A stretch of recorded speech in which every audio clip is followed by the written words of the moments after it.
Hey, what's up? Rashad. Hang with the Joneses. Got two friends of the fam here. Of course, we got our boy Antonio. What's good, Tony? So Congrats what's on good? you, Fox 5 DC fam. Thank you, brother. Yeah, Thank you. yeah. I saw that. I saw that. Praise God for that. And we also got Indeed. our longtime friend of the fam, Tony Ba. Man, Up, congratulations man. to you too. Book coming out in October. What's the name of the Yeah. book? It's called White Supremacy as a Religion. Yeah, a little weighty for the people, but Yeah, but yeah, man. it's definitely going to be something that I think people need to read and really delve into on a very just a very granular level because it's going to be a lot of information. It's going to be a little weighty, but if you can press it off your chest, then you should be good to go. All right, we talk about Loki, right? The entire Woo. season. I just want initial thoughts first. So, Bob, what was your initial overall reaction to the series? So the series, I think that the first season, this season was very good. I thought that, I mean, it's creative how they did it. The idea of the TVA. The kind of you know 50s American positivism, bureaucratic kind of setting, and that being the kind of anodyne, um, benign, and just mundane kind of atmosphere. Because when you think about organizing or you know um, ordering time, it really is a kind of quotidian, like mundane, you know, kind of thing when you think about it. I mean, what can be more boring than that? And so it made a lot of sense. But yeah, I think that the idea of the multiverse in itself, I think, is fascinating. I mean, the just in a kind of general way, timelines and all that stuff like that, and Loki being involved, and the kind of ironic way that Loki now becomes the protagonist. He's the villain, and his arc was very, uh, I think, very well done. I mean, he had an arc. You know what I mean? Like so much of Yes. what we see in movies now. I don't want to get a tangent, but a lot of characters don't really have development or any kind of arc. He really did have his own growth. From the beginning of the series to the end. So in a kind of serial way, it was really cool to see him develop. And I thought that was cool. So yeah, very creative, very well executed. Yeah, it was cool. Cool. Tony, what you got? Man, Marvel done did it again, bro. I mean, Marvel done did it again. Kevin Feige is a godsend. It's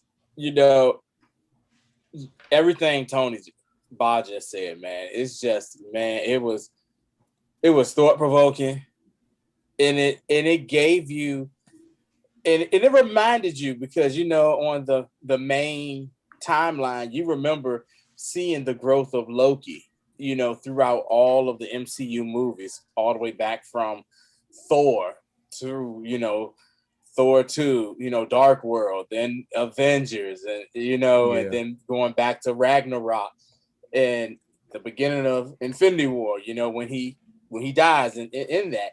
So it basically you saw like a growth, but you see it in a quicker pace here. And like you reminded of the jerk that he was in the beginning, back, from the first Avengers movie and everything, when he was a jerk and he got back. My glorious purpose, that was his always his big thing. And in one episode, the TVA Mobius breaks him down, and he realized, like, it was like, why, like, yo, why do you want to rule? Like, what is your purpose? And that's one thing that he did have a purpose, but it wasn't what he really thought it was. What I'm saying? It's like, okay, so you win, then what? Then what? He just wanted a point of self-believing. Then, of course, in the show, the most is Loki. So, of course, the most narcissistic thing is you fall in love with yourself.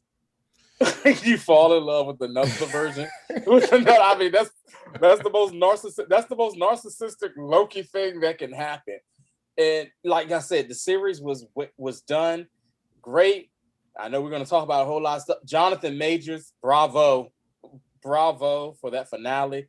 You know, I was not expecting, most of us knew that he was going to be in the MCU. He was going to come in as Kang the Conqueror, was already promoted, but I don't think anybody had an idea that he was going to debut, well, not as Kang the Conqueror, but one of the versions of Kang the Conqueror through the multiverse in this series. So series was well done, in my opinion. I think it was fantastic. I'm surprised. I didn't think they would have a season 2. I thought it would maybe be a one shot, kind of like WandaVision or anything. But when they said they're going to do a season 2, I said, whoa. And the one thing that I left with this, and I was talking to some of my coworkers about this, like with Rashad, you and me, we talk and we like try to come up with theories of, hey, this might happen. Oh, what if this happened? And you hear stuff and you like, yeah, I don't know if it'll happen, but it'll be interesting. The way Loki ended now is like anything can possibly happen. Pandora's box has been opened. So you can come up with the most cockamamie idea of what can happen within the MCU. And it's no longer like, I don't know. Now it's like, yeah, it might just happen. For real. So, yeah. That was like the thing that I was bugging off the most was, one, I just couldn't believe that they really had the balls to do it like this. Mm-hmm. That's one. And then two, like, I really was very surprised that they took the time to actually explain certain things. And this was one of the criticisms that a lot of people had. It was like, yo, why so much dialogue? Why are they talking? Like, fam, like, if you look at this on a scale where this is the beginning of something, mm-hmm. if you don't set rules and parameters in the beginning, you get to the middle, you have no foundation of what you want to do. You know what I'm saying? We were all teachers at one point in time. Right. They always tell you to what? Begin with the end in mind. So if you mm-hmm. don't know where you're going to end up, then you can't really create the parameters in which you want to base your entire thing off of. And I was really grateful and happy that they actually are starting to do that. And even the fact that they made meaningful dialogue, even if it was Loki, like episode 4 when it was on Lamentus, like Loki and Sylvie talking. Right. I'm saying when it was on the train getting to understand each other, understanding that like, yo, we be doing the same dumb stuff, but you do it a little bit different than I do.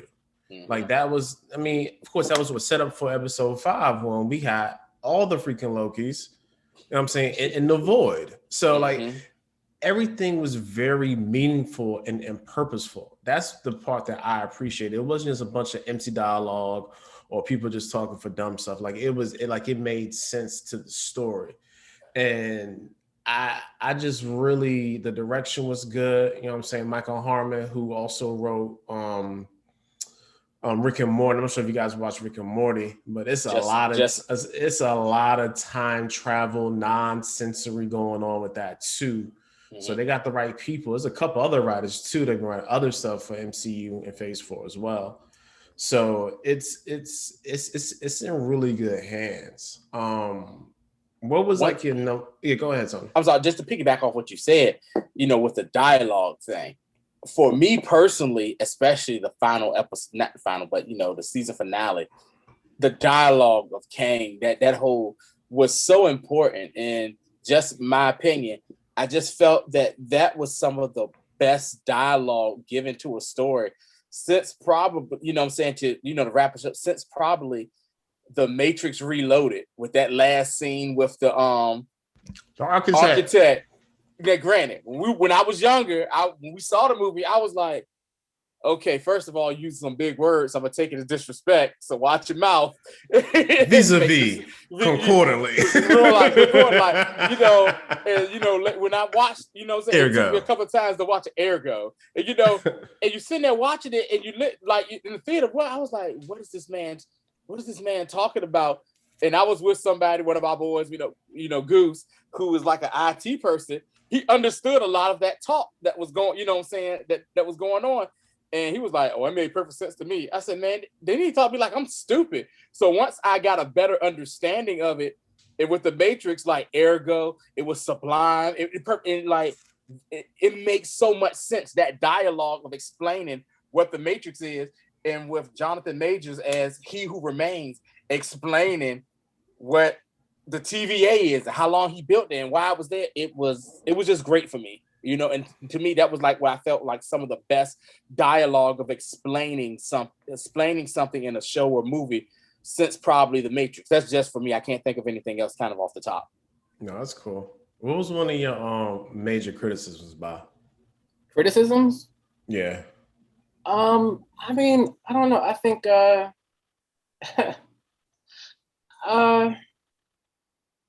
don't know. I think I do have a critic. I mean, but my criticism really is more of an observation. I'm really not critical of this as one area, like the black Loki. You know, he he went off. You know, they got him out of there quick, right? But what I want to say though about this is that I really thought it was beautiful that, because Rashad knows, I wrote an essay, Tony, a couple of months ago about how there are no black movie villains. You can't name a black movie villain, right? You know, every black villain in the movies that you see, they're responding to some kind of socio-political, socio-economic, socio-existential situation, right? From Debo on to Candyman, right? If you look at Debo, he's just responding to living in an impoverished area of South Central LA in the mid-90s, right? Following the deindustrialization of black men from 1970 to 1987, right? He's really looking and living in that kind of environment, right? And really outside of that small neighborhood in LA, who knows that he exists? He's not a true movie villain, right? He doesn't have the same autonomy, the same kind of free moral agency as, let's say, a Joker or a Lex Luthor, right? Or even, let's say, a Hans Blofeld, right? He doesn't have that same kind of reach, right? You know, even when you look at Candyman, right? The new Candyman's coming out in August, and his story was what? That he was lynched by a group of white people, right? And then he poured out his essence into a mirror, and he haunted this area of Illinois, right? That's not a villain. He's responding to the pains of white supremacist annihilation, right? So black villains don't exist. Was my thesis in the essay, and I really think that's true. And so to see, even though they got the black guy out of here really quickly, you know, for him to express, you know, his own kind of sinister autonomy in a way that was redemptive and generative for his own purposes, his own selfish needs, I thought it was beautiful. I think we're seeing now, possibly, ostensibly, a shift, a pivot, you know, when it comes to how even black villainy is portrayed in movies. I mean, even you look at Kang and Conqueror, you know, Jonathan Majors, they have him as a black man. You know, I was telling Rashad, I think that's great. You know, in the comics, I think one of his iterations emerged from ancient Egypt, right? And so, I mean, when you look at that, I think that's beautiful. I mean, he came from the 31st century. In the comics, it's the 30th century. But he emerged from that as a black man in the 30th century, who was so much of a genius that he figured out what nobody else could figure out before him or in his time, which is just, it was wild. When you think about the 30th century, that's, you know, around the time when, you know, Nathan Summers, Cable, and all these people are around there. Yet he was the only one who could figure out that there was this multiverse. There was this kind of overlapping, coalescing, kind of cascading interlinear timeline. You know what I mean? So I think, so my criticism really moves towards praise, because it's like, oh, okay, we're starting to see we have a black villain here who seems to have his own autonomy, self-awareness, free moral agency, and is able to express his own desires and actually express that kind of villainy in his own way, even though technically, you know, Kang the Conqueror really hasn't revealed, you know, his true, you know, villainy. He Who Remains, you know, has that potential to be that. I think that's beautiful, actually. So, Ooh. What you got, Tony? Criticism. Yeah, it's really hard for me to find anything to be really critical about. I guess, if you aren't a dialogue person, you can say the dialogue. You can say there was maybe too much dialogue. But also, like I said, I don't really have any criticism. Like the show, the one thing about this show that, in my opinion, that was different from the 2 previous Marvel shows was there wasn't like a buildup. We came right off the bat, with the action, with the action. I guess you could say maybe that the only maybe criticism you could say is that maybe it doesn't make you really care about any other characters on the show except for Loki and Sylvie. Those only characters you really care about because they're the ones you really got to know, and you really don't get to know the other characters that much.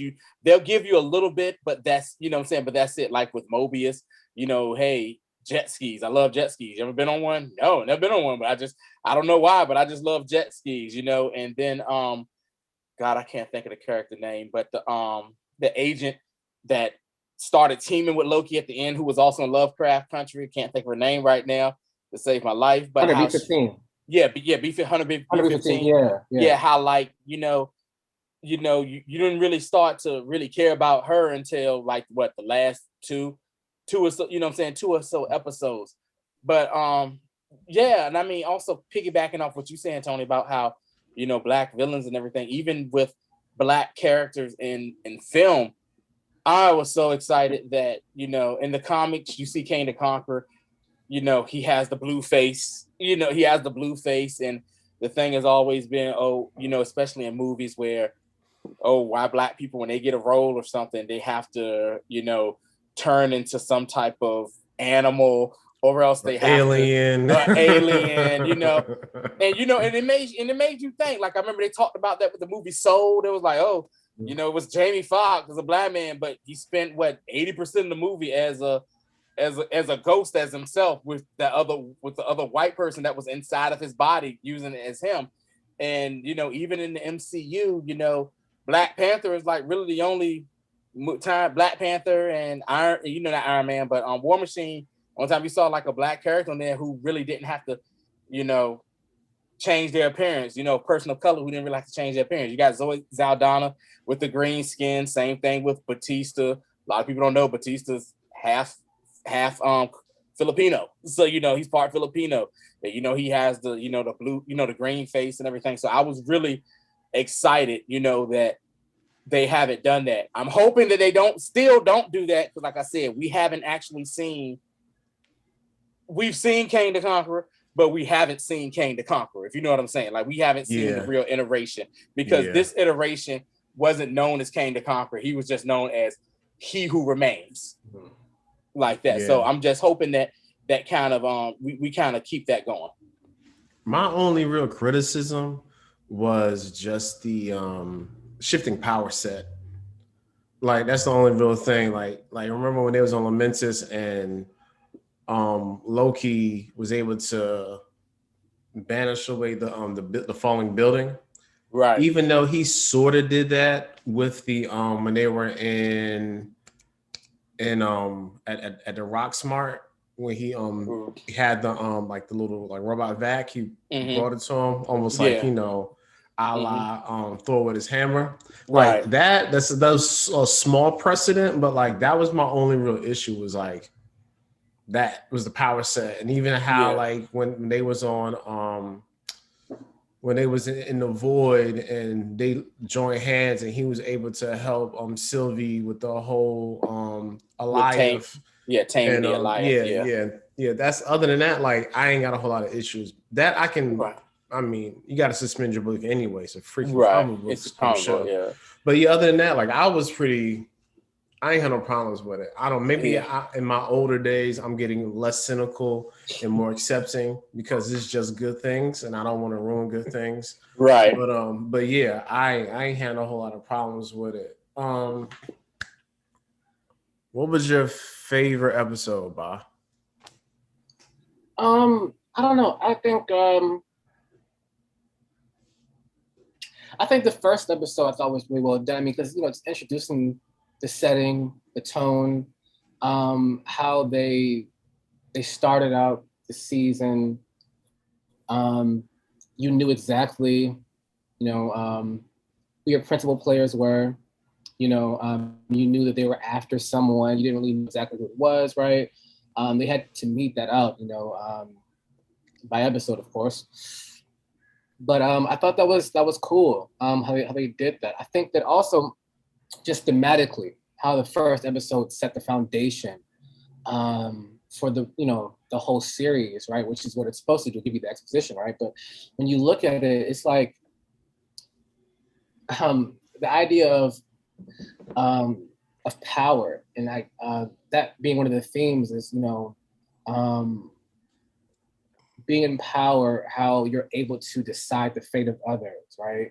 And it's like Foucault's panopticon. It's like I'm able to see everything that you do, and it's kind of like a neoliberal kind of bent, right? It's like I have the financial resources. In this case, I guess money doesn't really matter, but I have the resources. Because I have the resources, I have the power, and I'm able to tell you what's best for you, right? I think we saw some of that theme of the kind of neoliberal theme, especially in the last episode as well, right? With He Who Remains. It's like, yo, I know what's best for you because I've seen everything that's going to happen, even though he was, hyperbolizing, right? And he admitted that. He was like, I really don't know everything that's going to happen, but I've been everywhere. I've lived for centuries, right? And because of my position, I'm able to choose for you what's best for you, right? And nothing can be more neoliberal. Nothing can be more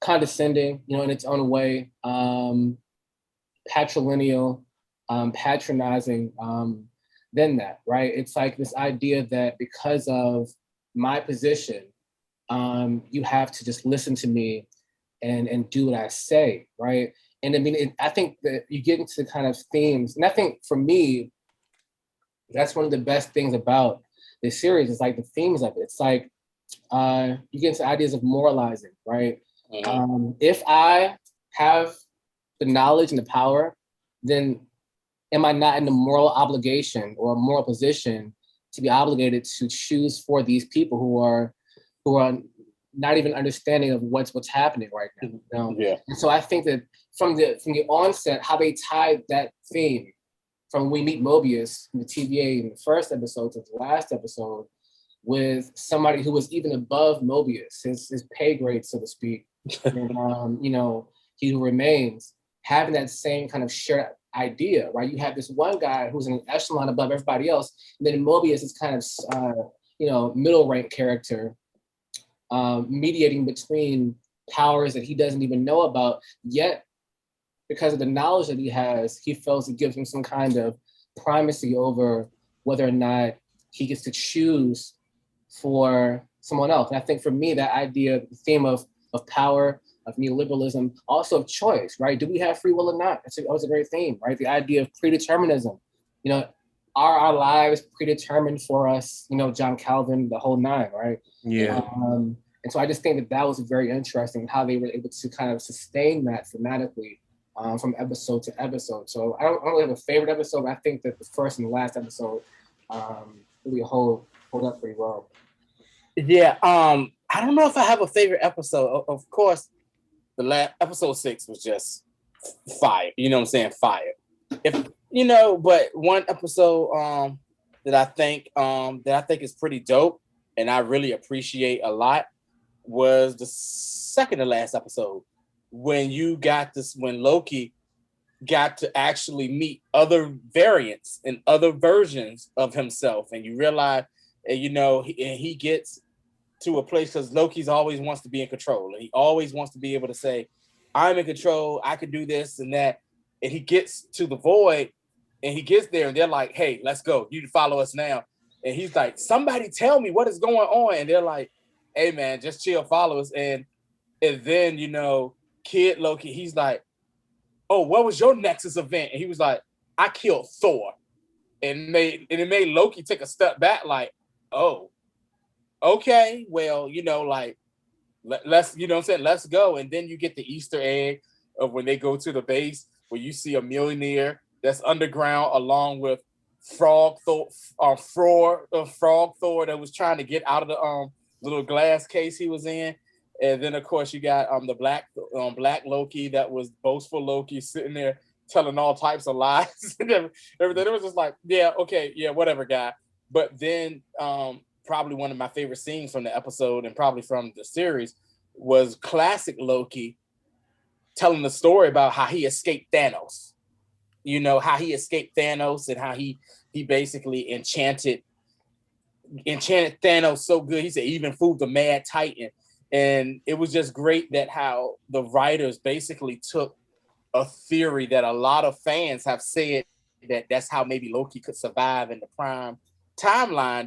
He basically gave a hell of a damn illusion, and he basically disguised himself floating away in the debris of space. And and how he just talked about that, and then he comes back at the end, and you see how powerful, what I'm saying, he is. Like it's easy. You might can say that classic Loki might be the most powerful. He made an entire illusion of Asgard, right? Yeah. Like an entire illusion of Asgard for the Alliance to get confused. And yeah, man. So besides the final episode, the episode beforehand to me was really good. Like I said, and explored and explained to Loki the different versions, seeing the different versions of himself, and then finally, you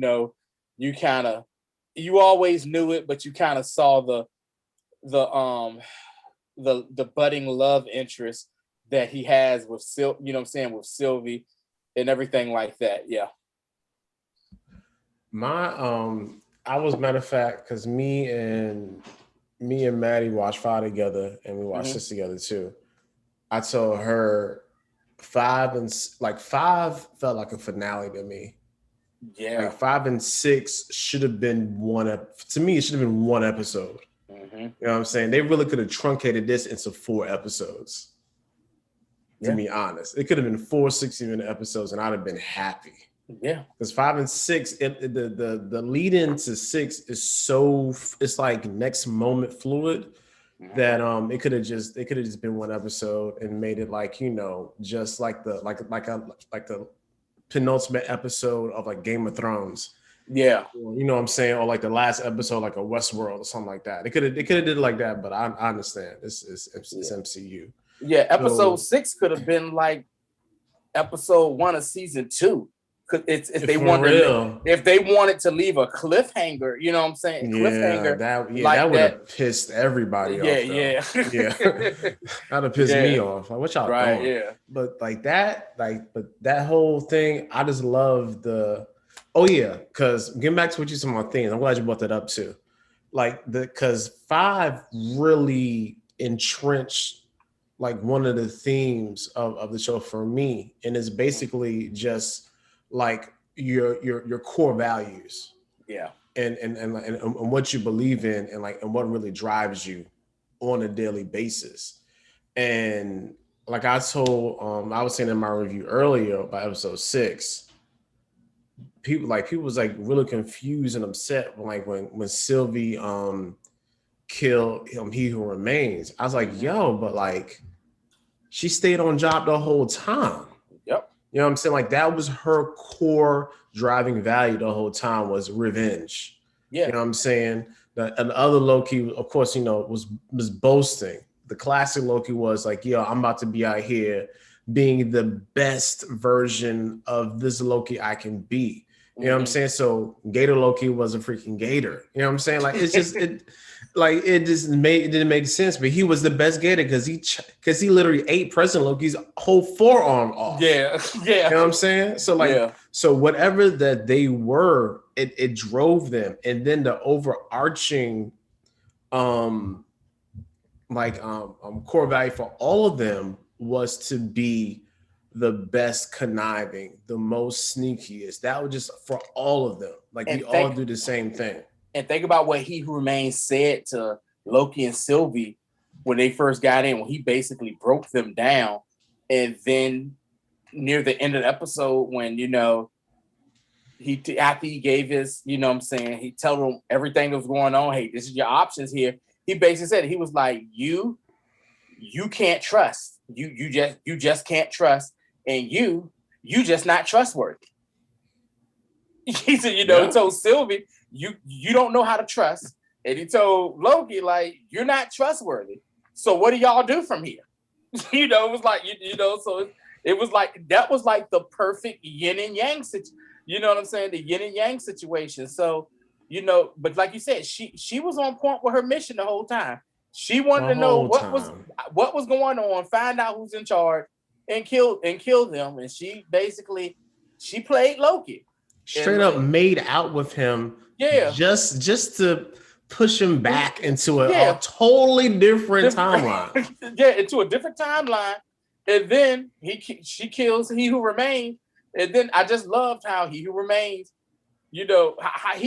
I loved how he basically kept telling them, look here, I'm doing this, what I'm saying? It's a means to justify the ends of how this is going. It's not ideal, but this is what I realized this is what needs to be done. He says, because, I met different versions of me that were cool, but you have not seen the worst of me. And the funny thing too, he said, and he pulled a Thanos on him too. He said, "This is gonna lead you. This is gonna lead me right back here to where we are right now." Yeah, he said, what I'm saying? Right. He said, either you guys can take over, I'm gonna end up back here, or he said, or you kill me and you make everything go crazy, but it's gonna all end up. I'm in the right back here in the seat. In the right back here. And then when she plunged that sword into his heart and he was dying and he looked at her and said, see you soon. I think, right, like he was like, I'll see you soon. I think it clicked for her at that moment. Like, I think it might have clicked for her. Like, yeah, I think I might have did the wrong thing. I might have been too impulsive and did the wrong thing. And we about to see that how her impulsiveness just completely went off, because the one scene that I thought was great was after she kills him, and you start beforehand, you start to see the different branches break off from the sacred timeline, and then you start to see the branches get branches, and then those branches get branches, and it just keeps going and going and going. And I was just saying to myself, good God. And it's just like that. I think that tweet that you saw I posted where Dr. Strange was looking at it, he looked off at the time and was like, what in the world is going, this is what I have to clean up here. Like the infinite timelines that are made, because you just got because you had the sacred timeline, and you probably had the different universes with one sacred timeline just going there. But now you just got this one sacred timeline where everything has just went to hell in the handbasket. Yeah. Yeah, I thought it was cool too. I mean, just the idea of, because I think there was some question, after, at least for me, I mean, after Endgame, it's like where do you go from here? It's like, how do you, Thanos is the ultimate badass. So how do you ramp that up? How do you go beyond Infinity Stones? How do you go beyond that? And I think that, Marvel, they're playing the long game, and I think it's well written. I think for the most part, you can criticize, some of the formulaic elements of, their products, but I think that they're trying to ramp it up here. I was talking to Rashad, yesterday about this. I went back and I watched X-Men on Disney Plus, the animated series from '92. Now I was watching it. If you go back to the saga, because Chris Claremont and the others, they like writing their sagas out. Dark Phoenix and stuff like that. But there was one called Beyond Good and Evil with Apocalypse. He's trying to, he kidnaps all these psychic people, right? Yeah. That was Xavier, right? That was a great series. Yeah. Right. So he reveals his plan in the last episode to Magneto and says, I want to smash all these psychics together so their energy will destroy the time, will destroy all time, right? So that I can remake time my own image, pop it crazy, So, but the whole time Bishop is there, and he's at the edge of time, which what we saw in Loki. He's there, right? Same kind of thing. And who's with him is who we learned at the end of the episode is Immortus. And Immortus is one of the iterations of Kang the Conqueror. And so he's there. And the whole saga, he's just joking on Bishop. He's joking with Bishop. He's acting like he doesn't know what's going on. He's playing around with them. He kind of has this kind of picaresque, kind of like trickster, kind of Bugs Bunny kind of thing going on. and when I was watching the last episode, I was like, oh, that's they really kind of, because what you see there, even when you look at if you go look at images of Immortus in the comics, he always had that cloak on, and that's what Jonathan Majors was wearing. His outfit, or his costume rather, was more Immortus than it was Kang the Conqueror in this episode. And that's why he was kind of joking around and he was jumping here and there, playing with Sylvie and Loki, because that was the kind of the iteration that we had in that episode. So I was making that connection when I was watching X-Men, and just I was like, oh, okay, this is like the Immortus kind of way of doing that. But anyway, what struck me was that in the X-Men episode and in the last episode of Loki is that there's really no power greater than somebody who can travel through time. You know what I mean? So that's how you ramp it up, beyond Thanos. Because even in the last episode, he makes a kind of throwaway comment. He's like, he said, y'all don't have to kill me. He's like, you can kill me, and that'll happen. But how about, you all can let me live, and then y'all too can have your own part of your own universe. He says that Loki, you want to kill Thanos? You can kill Thanos. You can have him. It's like he was just like, here, you can take Thanos. It's like, it's really, because he has so much power that it gives him this unlimited confidence that he knows that Thanos is nothing. That's child's play. What is Thanos to me? I know everything that's going to happen on the timeline, off the timeline. I'm existing outside of time, right? What the ancients, I think Hobbes would call nunc stans, right? The eternal now, outside of time. So what is Thanos' power? To me, I think it's a brilliant kind of dialectic contrast, really, between Endgame and then Loki. I think if you look at those two and just think about how dire the circumstances were in Infinity War and Endgame, and then for Kang the Conqueror, it's like, that's really child's play to this. Right. I thought that was cool. I like that contrast. So whoever's thinking about, which way we need to go, with this. I think I don't know if it's Kevin Feige or whoever it is. I think they're doing a good job with that. I mean, because that's how you ramp it up and keep audiences engaged. You have to make sure that your villain is going to have some kind of power that exceeds anybody else's. It had to be a totally different power set, because right after Endgame, everybody was really opining for Galactus to come through.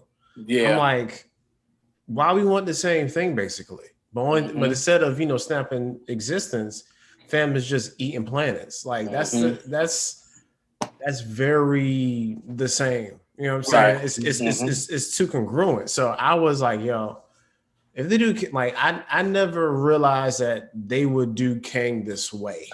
Yes. You know what I'm saying? I kind of had we already know that he was going to be in Quantumania. He was going to be the villain.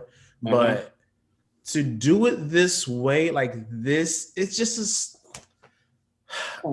sometimes the obvious choice is the smart choice. Yeah. So even when like leading up to the last episode, he's like, fam, it's gotta be Kang, right?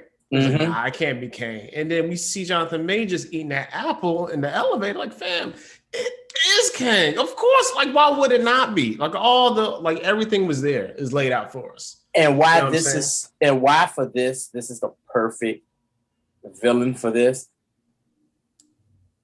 It's an infinite number of Kangs out there. So they can think that, at the end of Loki 2, they could kill this person. Oh, we got rid of Kang. wrong. That might not be the Kang that they're talking about. It could be a different, different Kang, because like I said, Kang, like, is he from the 31st century, 30th century? They say that he's apparently he's supposed to be. He's Nathan Richards. He's a descendant of what Kevin Feige, his favorite group that he's finally going to bring out, the Fantastic Four. He's like a descendant of Reed Richards, right? Of Reed Richards of that. So you have that, and then also there was a quick Easter egg. I saw this on the show. So when you saw when they went to the void, and you saw what was supposed to be Avengers Tower that was crumbled up, it wasn't Avengers Tower. It was I can't think of what that iteration of Kang is, but it had his name up there, but it was with a Queeng, and that guy, he owned Avengers Tower in the comics, and he was another iteration of Kang. So you're going to get so many iterations of Kang that's going to come through this series, and like I said, I think it's going to be hilarious. Funny is, I think the main question now is going to be this: is Kang going to be in this next 4 or 5, this phase 4, and they'll probably go through phase 5? Is Kang the big bad of it all? That's the question that we're trying to figure out now. Is he the big bad? Because that's a really good question. Because if you look at it, the way they did Thanos, it was a super slow burn. You know what I'm saying? And now they're like, hey guys, this is what we're doing. And all my cards on the table. I ain't bluffing. This is my full house. What you gonna do about it? Right. And the thing I like about this most is the fact that they got a stupid strong actor to do this. So when I realized okay, and he was explaining all the different forms of Kang that he met. And the thing I like about this too, not only did they say that, but he also mentioned that they all looked the same. Mm-hmm. Oh, nice hair, nice nose. Nice nose. I'm saying? So it's gonna be Jonathan Majors every time. So this really reminds me of this reminds me of. Did you guys see Doom Squad? I have not seen that on the DC joint, Doom Squad. No, sorry, Doom Patrol. My bad, Doom Patrol. No, I haven't seen that one yet. So there's a character on Doom Patrol. I forgot this girl's name. She basically has 30 personalities. Oh wow! When I mean she is acting her behind off every episode. Mm-hmm. The show started to really wane for me at the end of the first season. I couldn't pick it back up, but she is the standout star. She should have easily won an Emmy for her performance. Oh wow! But that's gonna be Jonathan Majors, because he's gonna play a different form of this character every time, and he's gonna be flexing his. I mean, because even you going back to what you say about how his performance was. To be honest, this really reminds me of, it's very Shakespearean, almost like Mercutio. You know what I'm saying? When he was his role, the jokester, I'm gonna kill you, ends up dying any daggone way. That whole joking jovial, but still I'm gonna kill y'all anyway. That's what it felt like to me. Yeah. So Jonathan Majors is about to I really hope the guy that his agent got him all the money for this, because if his agent did not, then his agent needs to be fired. Yeah, you know what I'm saying? He's in his bag, man. He's in his bag, and like I said, when that elevator door opened up, and I saw him, and I was just like, so we going there this, we going there this early. So this is what we're, this is what we're going to do. Like you said, for Thanos, it was the slow burn. You had all of the Iron Man, all the end credits. I'll do it myself. Looking back over the camera, like you're looking back at it. All that random nonsense. We caught the first glimpse of Thanos at the end credits of the first Avengers movie. when his dude was like, "Hey, they will certainly bring death," and he turned around and smiled, and the theater was just like, "Oh, saying, oh, it's Thanos," but you're actually bringing this character into this show right off the bat. And like I said, I'm excited to see exactly where this is going to go. This is just opening up so many doors. And what's for me, oh dang, what for me, what I find to be so great, and I said it's so fitting.